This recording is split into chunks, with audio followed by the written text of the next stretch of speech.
আমি মোহাম্মদ শাহজাহান। আমি আজকে নারায়ণগঞ্জ থেকে আসছি। আয়সা এই উদ্দেশ্যে আসছি, রাজনীতির উদ্দেশ্যে আসছি, মানে দলীয়ভাবে আসছি। আয়সা শুনলাম যে উঠান বৈঠক আছে, মিছিল আছে, কিন্তু এর মধ্যে শুনলাম যে টিটুর লোক আসবে। হ্যাঁ, তারা এদিকে আসবে না। তাদের যে নেতৃত্ব দেয় জামাল শৈফুল্লাহ, তারা বললো যে তারা এদিক দিয়ে আসবে না, সালাম ভুঁইয়া তারা ওই দিক দিয়ে যাবে। কিন্তু আমরা তো অপ্রস্তুত বা এইভাবে এরকম মাঠে আসি নামাজের টাইম, তারা উল্টা রাস্তা এদিকে আইসা প্রত্যেকের হাতে লাঠি।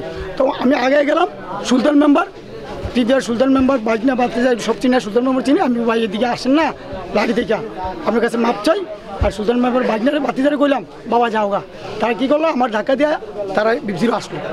ভিতরে আসার পর প্রত্যেকের হাতে লাঠি, যেটা একটা চিরন্তন সত্য।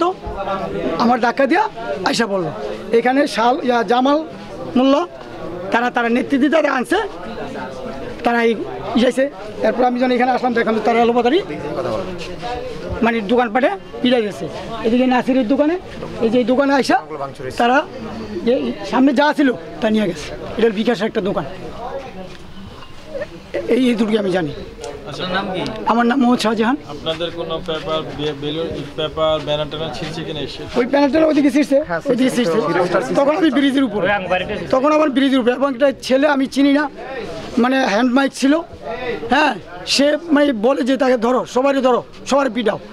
হ্যাঁ, এর মধ্যে দেখলাম যে কাসেম, স্বপন, তাদের ইঞ্জুরি। এই যে স্বপন, কাজীবাড়ির স্বপন, তার ইঞ্জুরি।